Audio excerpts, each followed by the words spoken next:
Engulf them in pain! Hi everyone, and welcome to another painting tutorial from Promethean Paints. Today we're going to learn how to paint the Black Templar Ancient. So what I've done is I built the model in just a few sub-assemblies. So I kept the main model on the base, and then I've got the banner, a bit of the shield and another sword all separate, just to make it easier, just to add some transfers to the banner and then to paint the sword. The sword is a Legion of the Damned 3D printed bit from Etsy, so if you just go onto Etsy and type in Legion of the Damned, you can get a whole pack of the Legion of the Damned bits, and so I wanted a flaming sword on this guy. The base was done using some 5mm cork that you can get from Amazon, and then using some basing material which you wouldn't expect to use.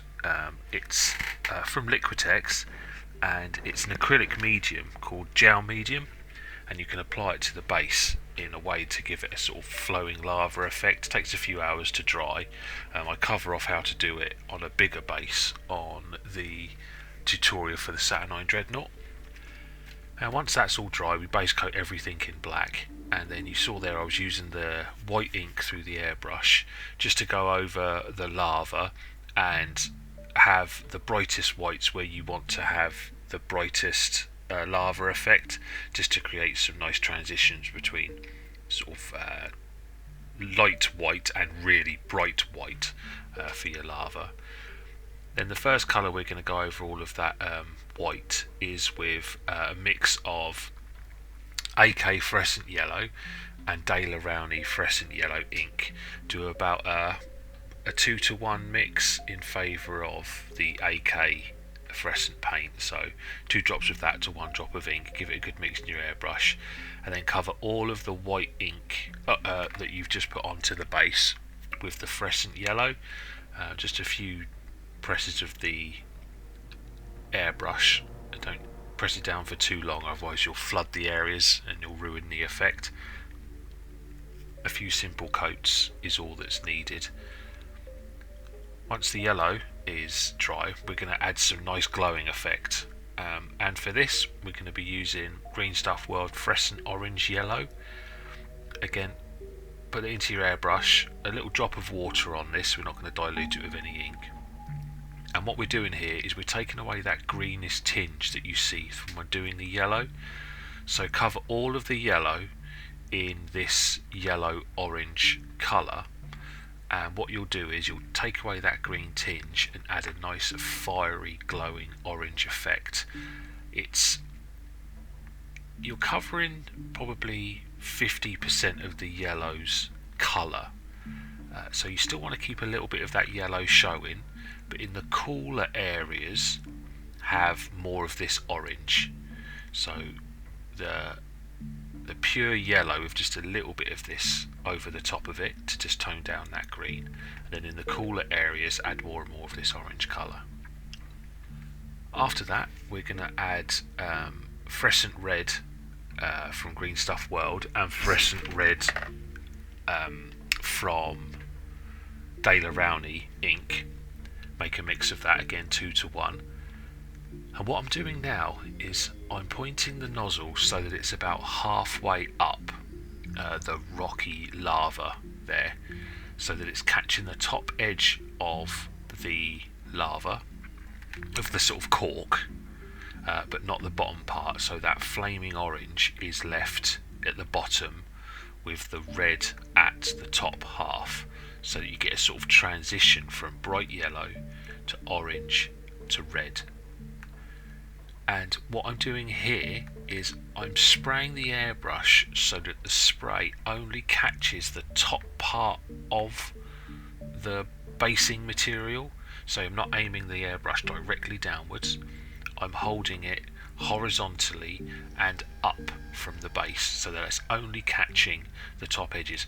Almost imagine you're dry brushing with an airbrush, so you're just catching those top edges and just focusing in on the areas that you want to be a little bit cooler. So a couple of sprays here and there in those cooler areas where the lava is cooling down, almost solidifying again. And so you're getting nice transitions from the brightest yellow in that central point where it's flowing through, and then gradually fading out to the red to give it that nice glowing heat effect that we get from the red. It's an effect that works really well. 4 colours really, including the white. So the white to the yellow to the orange to the red gives a really good effect. And whilst we've got the airbrush out, and to save us a little bit of time so that we're not painting things we don't have to paint, is I'm going to be applying now the glowing effect from onto the armour. So some source lighting, and for that I'm using the Citadel Air Evil Sun Scarlet, but you could just use normal Evil Sun Scarlet and just obviously thin it down with a couple of drops of water. You could also use AK Blood Red for this. And what I'm doing here is I'm spraying this, a couple of little sprays there, as you can see, not too much is coming out of the airbrush, and I'm focusing it on the areas that would catch the light, so that would bounce back the redness of the lava. So that's primarily on the Ancient's legs, and we're going to be adding some to the spear also, and also I don't capture it on here, but I just add a little bit onto his left arm, his sword arm, to where the flaming sword would also catch, but it was the same principle there, just a couple of sprays. Also add some on the underside of his arm that's holding the spear. Try and keep this as realistic as you can. Don't spray into areas that would be in shadow, that wouldn't capture that flaming light from the lava. So only spray it onto those areas you know would capture it. So that would mean tilting the model into the right angles, almost pretending you are the light and pointing the nozzle to those central points that you want. Don't overspray this, don't apply too much, just short sharp bursts that give you a natural gradient between the black and the red. And very quickly there you can see we've got, without adding any more popping colours to that object source lighting, you've got a nice glowing effect. Now we're going to move on just to do some edge highlighting of the black armour. I primed this in Vallejo black primer, and then went over it with Army Beta's matte black, so you could go over it with sort of a Baden black, any just black colour. The first edge highlight I'm doing is with AK Anthracite, and I'm just going all over the black armour, edge highlighting all of the armour panels. I then apply a secondary but smaller highlight with the AK Blue Grey, and I don't fully cover all of the anthracite. I just cover the areas where would be catching the sort of light coming from the sky. Maybe the sun is shining or the moon is glowing and it's just capturing. So usually on the bottom edges I'm applying this edge highlight, and it's just all over the black armour. Obviously Citadel have their own range of dark blue greys. I wouldn't necessarily just go for a grey as your edge highlight. A dark greyish blue is a much better edge highlight colour for black. It gives a bit more contrast, a little less bland than just going for a flat grey.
And that's the edge highlighting of the armour all done.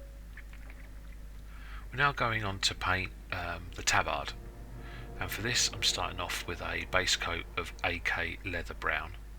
I'm applying this all over the tabard at the front, the tabard between his legs, and just around the back. Just a couple of colours we're going to be using here. So it's a base coat of the leather brown. I then apply some AK light earth to the wet palette, and I start just to do some little mixes, 50-50 mixes, maybe 70-30 mixes of the leather brown and light earth.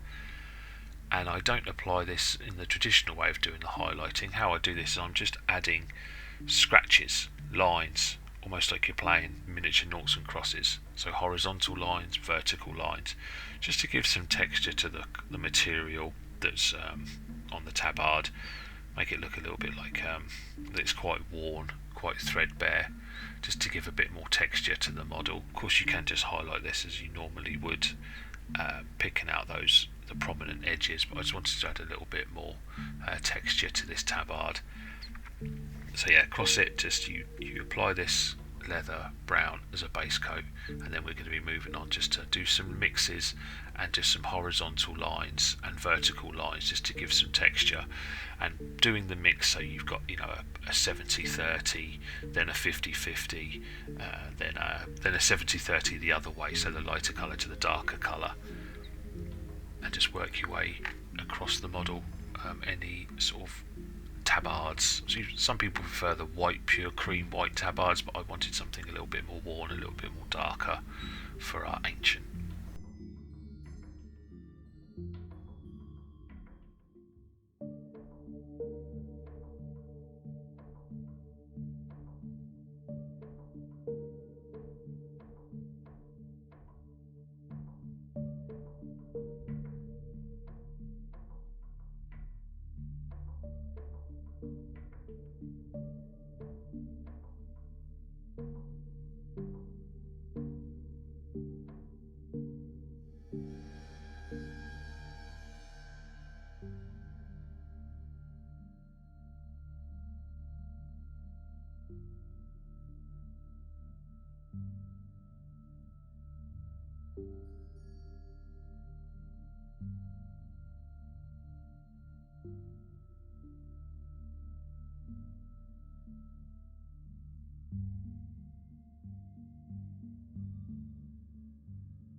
What I'm going to do here, I wanted to apply some, just to make those inner areas a bit darker. I'm going to make a wash of AK Grim Brown.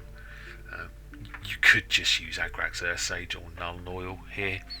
I just make a wash of the Grim Brown because it's literally sat next to me in a pot. No, it's not a Grim Brown, Afro Shadow.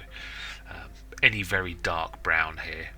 And all I'm doing is with a wash, so it's 1 drop of paint to maybe 10 drops of water, I'm just applying this wash into the recesses, dragging the paint from a little bit into the higher areas, into the darker areas, so the most paint is left in those darker areas. As I said, a wash maybe of Agrax Earthshade, Reikland Flesh Shade, any dark wash, just to fill in some of those recesses and make them a little bit darker, just to add some contrast.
tabard done, we're going to move on to the leather. For the leather, we're going to base coat it all in the grim brown. Then first highlight is with leather brown, secondary highlight with saddle brown, and then a top highlight of Citadel Cadian flesh tone. So just go around, base coat everything with the grim brown, picking out all the leather parts, and then the first highlight will move over to the leather brown.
So the leather brown, I'm probably painting over about 90% of the grim brown.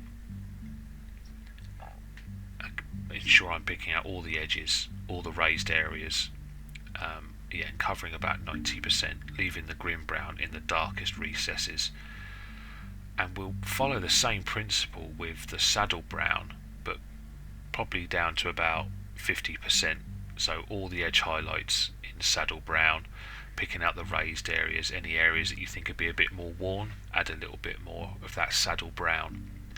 And the Cadian flesh tone is then used as a final edge highlight on any areas that you think would be really worn, and you can be adding little scratches and marks using the Cadian flesh tone as if it's heavily worn, and that leather's almost down to its bare bones, and you can apply that across all of the leather on the model.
with the leather done, we're now going to be moving over to some non-metallic metals.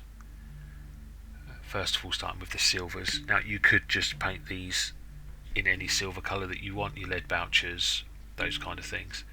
But I wanted to do some non-metallic metals, show you some easy steps of doing it. So what we do is anything that you want to be silver, base coat in the Vallejo model colour basalt grey, which is a very, very dark grey. From the Citadel range, yeah, any of their dark greys you could use for this, even a dark bluish grey, but I find basalt grey is just got a nice tone to it, a very warm grey colour. There'll be no mixing here between the sort of three colours we're going to use. It's the silver on this model, there isn't that much, and what there is, it's got some really good defined shapes, which makes picking it out for non-metallic metal much easier. I know it can be quite daunting at first with the placements of light, but I think how I show you how to do it here just will show how easy it can be on certain models. So yeah, base coat anything you want metallic in the basalt grey, just leaving black in any deep recesses, like on the chains, leave the black in those deep recesses of the chains. Sometimes you can leave it in the dark edges, so that you get a transition from the black to the grey.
So the next colour we're going to use, we're going to move over to the AK Graphite, which is a mid-tone grey, probably Mechanicum standard grey from the Citadel range. Now with this, what we're going to be doing is covering probably 50% of the basalt grey, and only picking out the areas that you would think would be catching the light.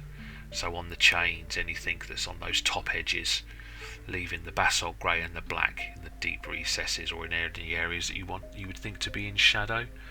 So for this model, I'm imagining it's coming over his sword arm, so his left arm, from an angle, and I'm just imagining where that light placement would be, how the light would then bounce off those particular shapes.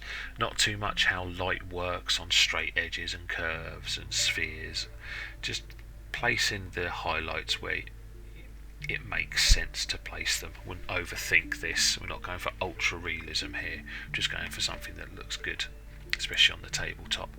So just work yourself around the model, picking out any areas you want using the graphite colour.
So that's done. We're going to move on to our final highlight, which uses the Vallejo model colour Slvr. I always forget its name. It is Silver Grey, which would be Author Grey in the Citadel range. Almost white. It's got a slight hint of grey to it, but it's almost white. And for this, we're just applying little dots of this on the areas that would be the brightest points of your silver. So on those top edges, don't put this in the recesses, it sort of breaks it. Don't put too much, don't over highlight, it then just distracts from the actual highlights you're trying to do. So you just place this on those areas that you would think would be catching the very tips of the light.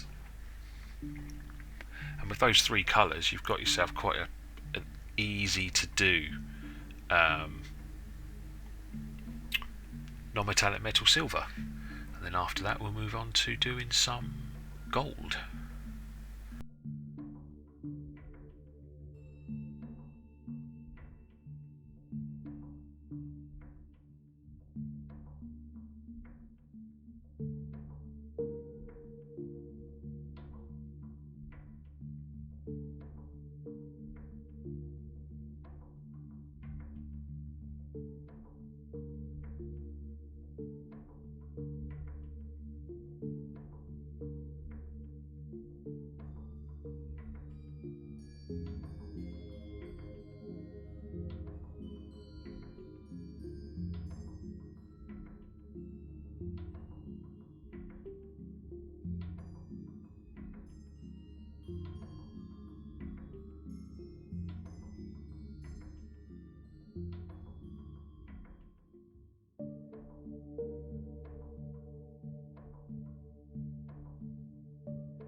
For the gold, we're going to be using the same sort of principles, placing highlights where you would think the light would be naturally getting them. So gold's a bit different to silver. We want to do some tonal changes, but we're still only going to be using sort of three colours. So AK Tenebrous Grey, then AK Sahara Yellow, and finally AK Ice Yellow. So base coat all of your gold in Tenebrous Grey. So for this, it was this sort of the Templar symbol around on the chain, and on the shoulder pads, and a little bit on his leg. There wasn't too much gold. I also do some on the banner, but I'll go over that a little bit later. There's obviously the Templar symbol on his helmet. There's also gold. Not too much, a little bit on the banner as well at the bottom, the wall paint. But this Tenebrous Grey goes over all of it. This is your base coat for the gold.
So what we're going to do now is we're just going to be making mixes of the Tenebrous Grey and Sahara Yellow.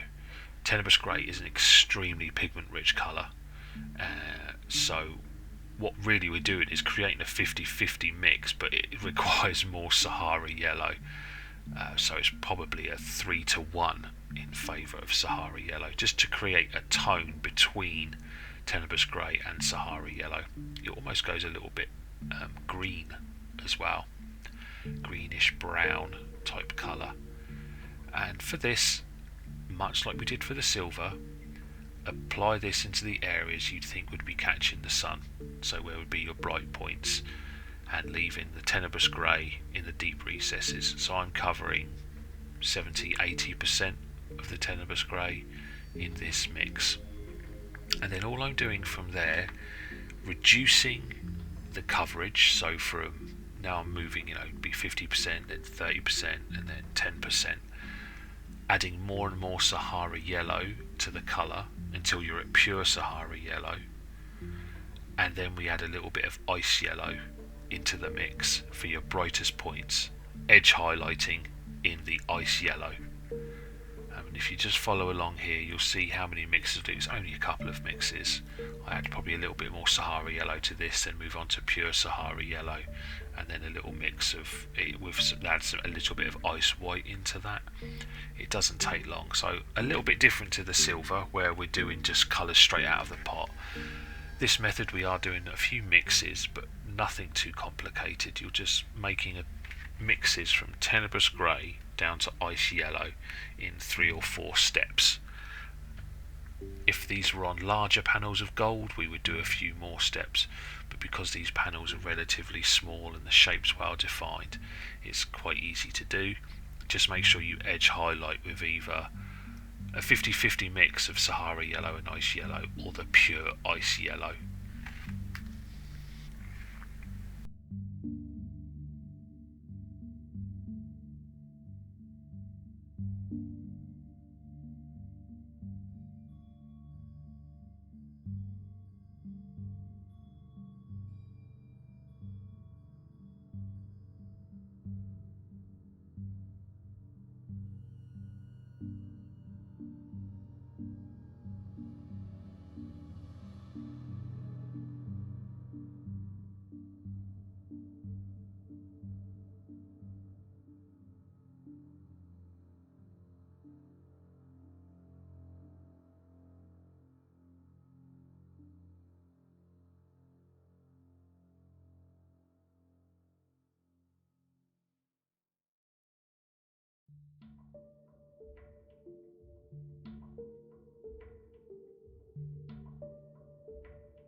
Okay, once the gold is done, obviously you can just paint that in your normal metallic golds in your standard ways.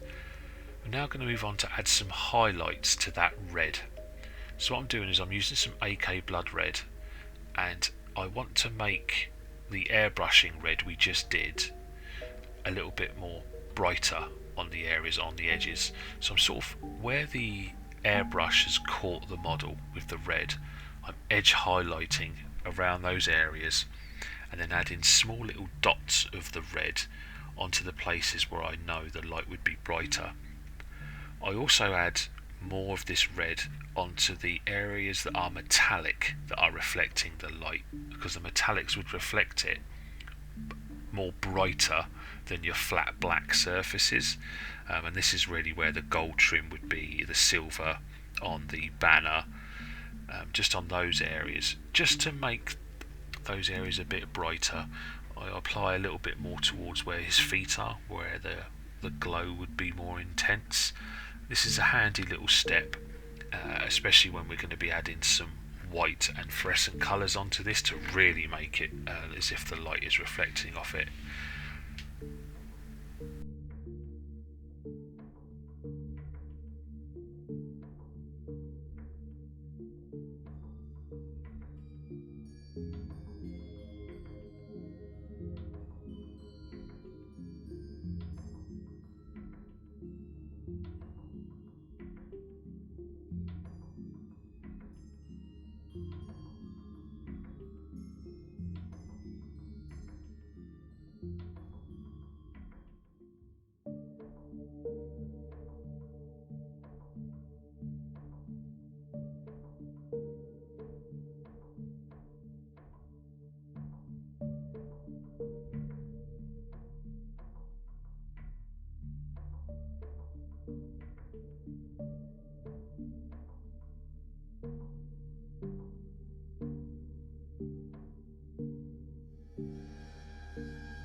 Once we've added those little highlights, we're just now going to add some white, which is a base coat for our fluorescent paints.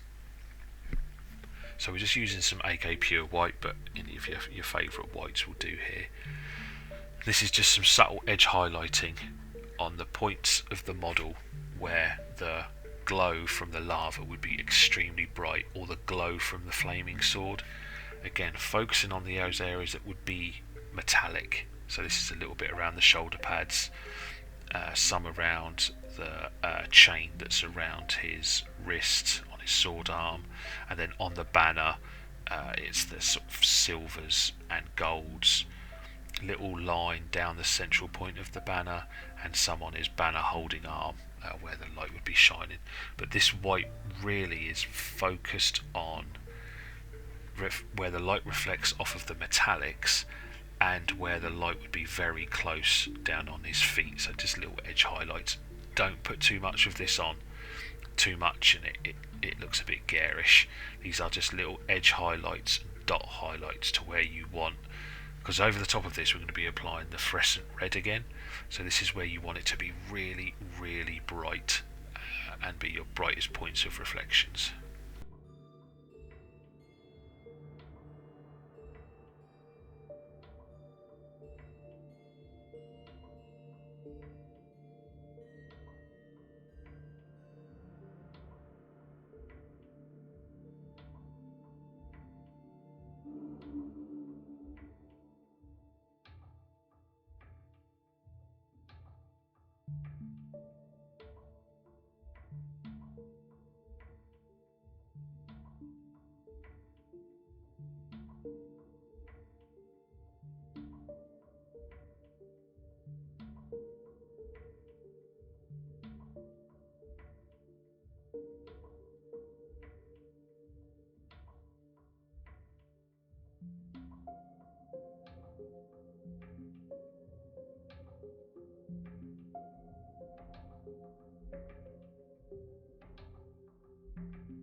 So with your Green Stuff World Fluorescent Red, after giving the bottle a really good shake, then from the brush just apply this fluorescent red straight over the white, going over a little bit of the red that was painted as well, just so it sort of naturally blends in.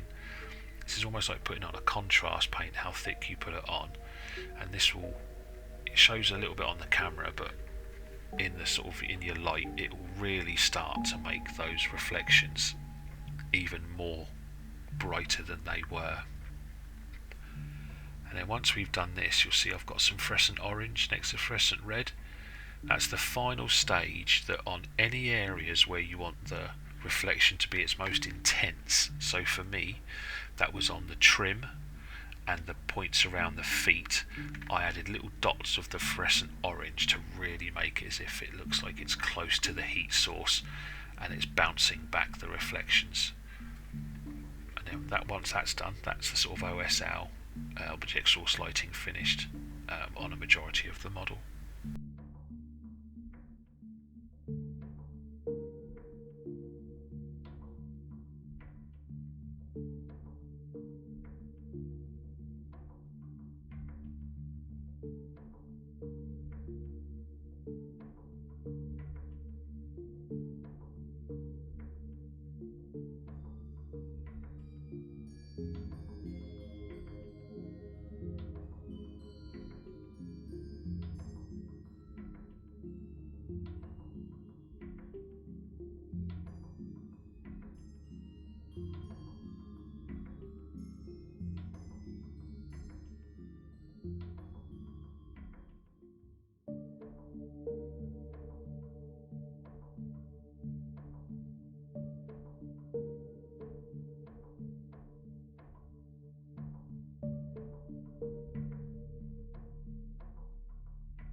So, we're now going to just paint the few Templar symbols on his shoulder pad and on his backpack using 3 colours.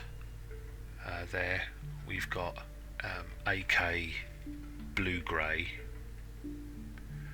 We then move to a sort of we've got AK grey blue, that's our base coat. We then do a 90% highlight with AK blue grey, and then probably a 10% highlight using pure white. You could just go straight on these in pure white and give them a wash of Nuln Oil, but I wanted to give the these are sort of bluish tone to them. So yeah, we're just easy 3 colours. But again, you could just use your pure white and go over with Nuln Oil, but you might want to base coat them in a sort of lighter grey colour just so that your white is good coverage, because otherwise white can be a pain to paint over a very dark colour.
Just a few finishing touches before we move over to doing the sword and banner. We're going to be painting the handle of the banner. This is also the colours we use for the waxes. So this is a base coat of AK magenta and then little spot highlights with AK intense pink. So for that would be Screamer pink and then pink horror from the Citadel range. You could use darker colours like a corn red and a Mephiston red or Evil Sun scarlet, but I prefer these to be a sort of pinkish reddish colour.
Right, now we're going to paint some glowing effects around his eyes and on the exhausts on the backpack.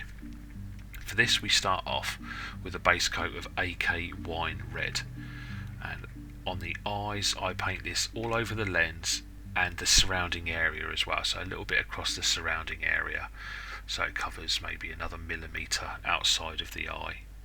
And then on the backpack I just paint this into the little dots that are on the backpack and the larger vents. So this is painted across like a base coat. What we're doing is we're creating a red glowing effect using wine red is the base colour, so that's the coldest part of the glow. Then AK blood red, which is a warmer part of the glow. Then white with fluorescent red and fluorescent orange. So a little bit like the principles we've got for the bounce back lighting we've got on his legs and arms, except we're, instead of airbrushing the Evil Sun Scarlet, we're starting with a base coat of wine red, then growing our intensity of blood red with the white and then fluorescent red and orange. And just remembering where you put your blood red and your white and your fluorescence is where you want the glow to be most intense. And always have some dark colour in there so that you have light and dark. Otherwise, if it's all light, it won't be light. And if it's all dark, it won't be dark, because you've got no contrast either side of it. So without light you can't have dark, and without dark you can't have light. And for these glowing effects, light is hot, dark is cold.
And with the eyes done, that a majority of the model is now done.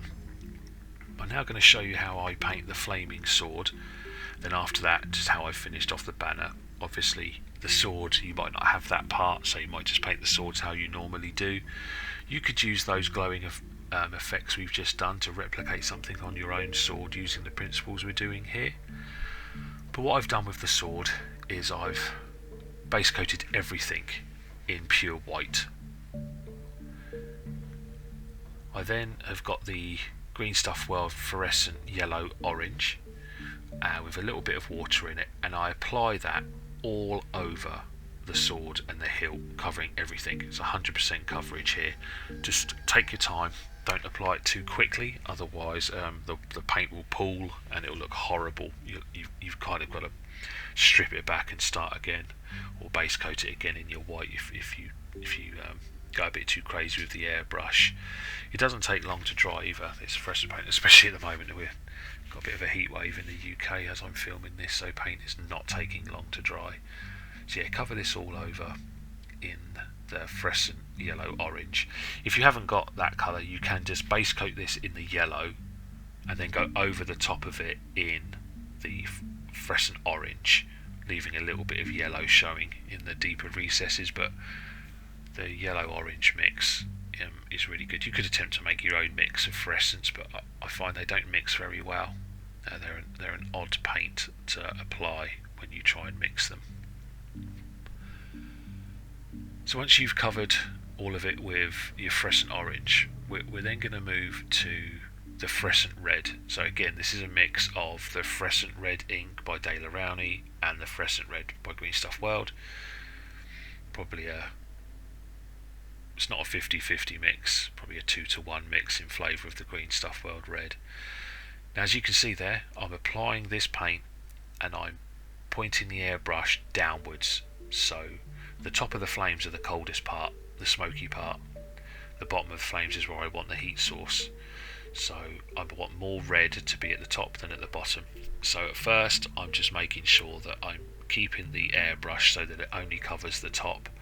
And then, much like you did for the lava, doing that dry brushy airbrush that we do, where we're only going to capture the top edges of the smoky flames, leaving the orange and yellow colours in the deeper recesses.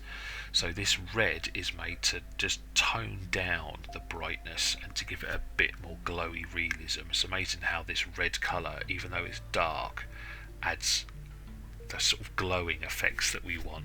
So just take your time. Remember to be pointing the airbrush in the direction from cold. Here now we're going from the coldest part to the lightest part.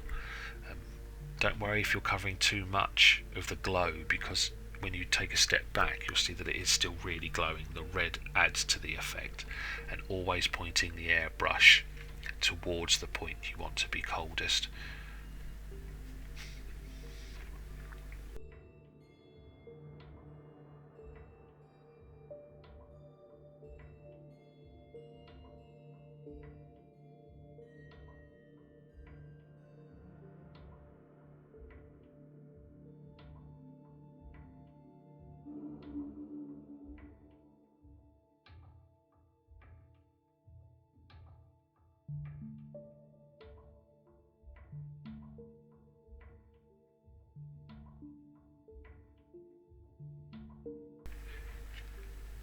Once we've done that, we want to just tone down some of that red, darken it even further. So what I'm doing here is, once I actually get the lid off and poke a hole in the top of this ink, is applies just directly into the airbrush itself. Now I've not cleaned it out, as you can see. I apply some Vallejo Red Ink into the mix, quite a few squirts, so it's almost pure red ink. Give it a mix, and what this will do is we'll tone down the glowing and also darken down that smoke. It's not very much of this at all. You have to be quite careful here, as the paint is now really very wet.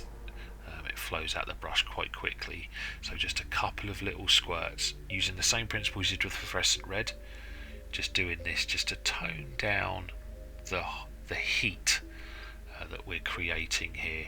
I'd also do a few squirts of this on the actual sword blade itself, where I imagine it would be a little bit cooler, where there's less flames coming from it. This is an optional step.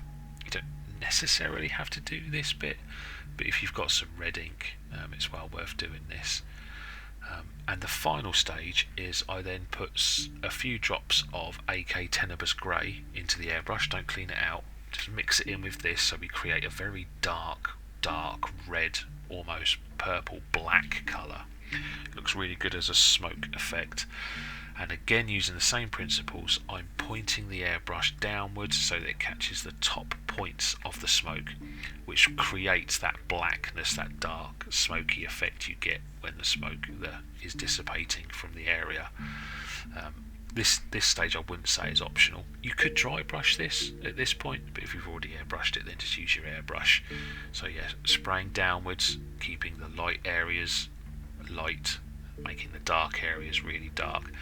There's also some little skulls on these swords which I sort of pick out by doing that dry brush airbrush method that we've been using recently.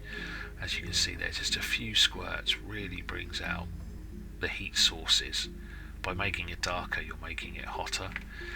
And then I also just do a couple of little sprays in those darker areas, and then once done, I just point out some areas where I did a little bit of dry brushing, applied the Tenebrous Grey to a dry brush, and just dry brushed it across the top parts of the smoke, the bottoms of the hilt areas, and a little bit on the sword itself, just where it would be a little bit cooler, and the sort of flaming lava sword that we've got there, where it's solidifying.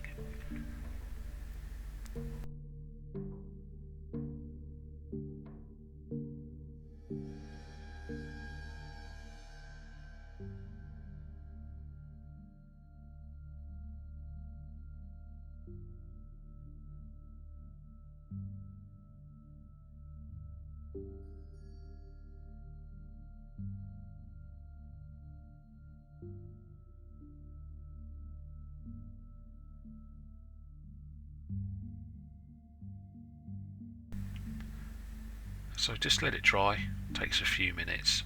Then I chop the hand off the sword and stick it onto our Black Templar. And as you can see there, I've added some Tenebrous Grey. Like I said, I dry brushed it into the skulls there, and just little bits onto where the sword is very, I imagine, to be darker. Yeah, that's with the AK Tenebrous Grey. You could use Corvus Black. Is a really good smoke colour from Citadel.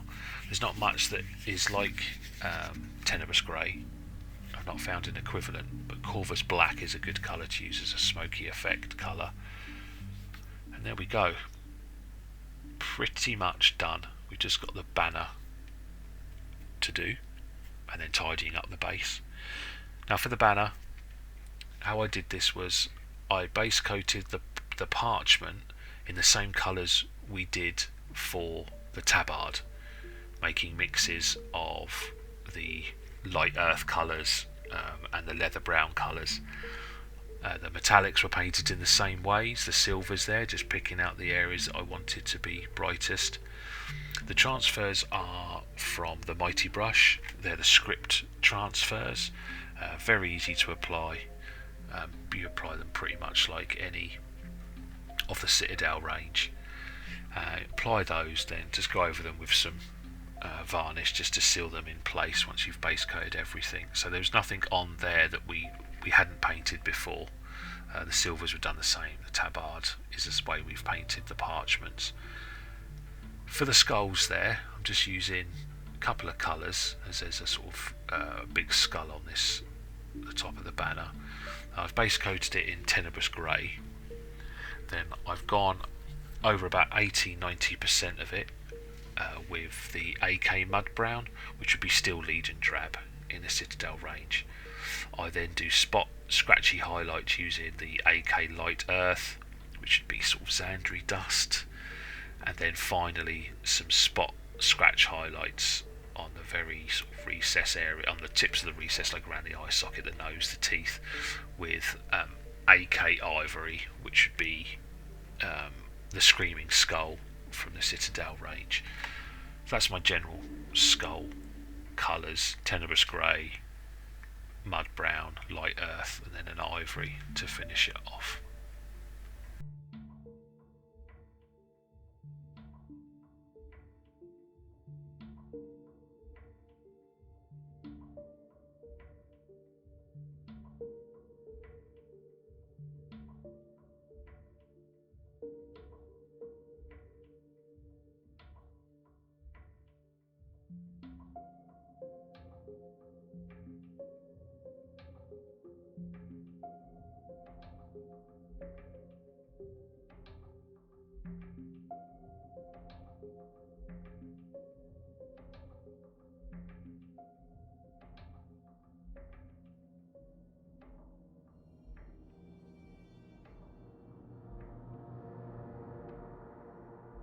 Now we're just moving on to the gold. I've kept this in there just to show you how I've done it, but it's exactly the same principles as we did the gold before. So mixes between the Sahara Yellow and the Tenebrous Grey, then moving up to the ice yellow. And I'm just applying this. You'll see here, I'm imagining my brush is actually the light, so I'm angling it so that I'm moving diagonally to the right, catching the areas that would catch the sun at the top. I don't want to make this too bright. I don't want to detract from the glowing effects and the lava effects we've created. I do go up to pure ice yellow, but only in certain spots. I don't cover it too much.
Okay, once that's done, I just finish my base off. I just base coat the sort of the cork areas that aren't glowing with Tenebrous Grey, and then do some dry brushings of mud brown and AK light earth, and then obviously trim. I use the Army Painter's matte black.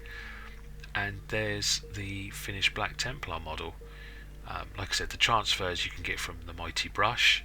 They do some really good script transfers, so all of them that you see on the parchment and on the shield are from the Mighty Brush, and the 3D bit is from Etsy, and you just type in Legion of the Damned and it will come up with all these bits that you can get: swords, helmets, shoulder pads, all with little flaming effects on them. They're really good, and they fit Primaris models and the old school Marines as well. So I really hope you've enjoyed this tutorial. Very easy steps to get really great effects for your Black Templars and other models. As always, like, comment and subscribe. Everything you do is really greatly appreciated. Speak to you later. Happy painting.